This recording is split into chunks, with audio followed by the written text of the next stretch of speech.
Hey parents. So last night we wrapped up our short Easter series called Reset. And the big idea of this whole series is that through his death and resurrection, Jesus gives us a reset. Last night we looked specifically at the idea that Jesus resets our identity. And identity is this interesting thing because we all have an image of ourselves, but we don't often think about that. We don't often pause long enough to think about the things we think about ourselves. And so last night we took some time to do that and to talk about the ways that we see ourselves.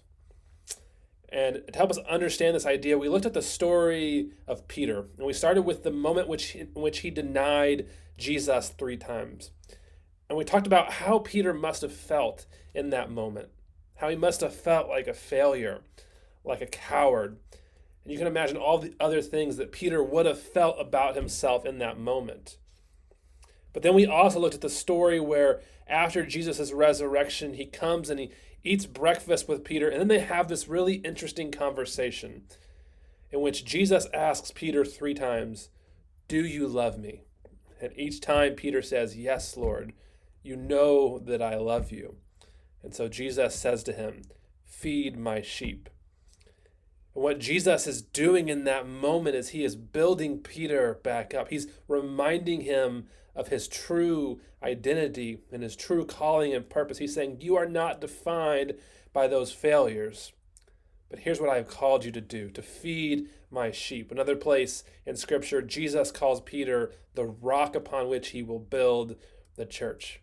You see, Jesus does not define us by all the things that we've done wrong, but he sees us as who he has called us and who he has made us to be.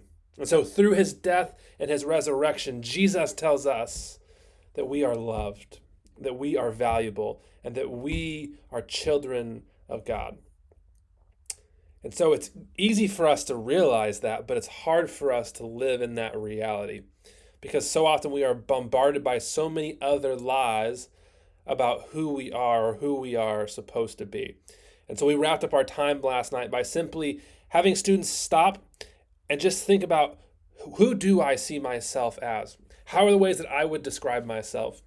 And how does that compare to the truth that Jesus would say about me? And so I want to encourage you to continue this conversation at home. Continue to talk about identity. And maybe if you find the right moment to share with your students about moments in your life where you've realized that you were believing things about yourself that weren't true, but also share about how you've seen Jesus speaking truth over you and telling you your true identity in him. So that's what we talked about this week. Hey, one quick reminder before we go, there is no student life next week because of spring break. So we will see you the following week. See you later.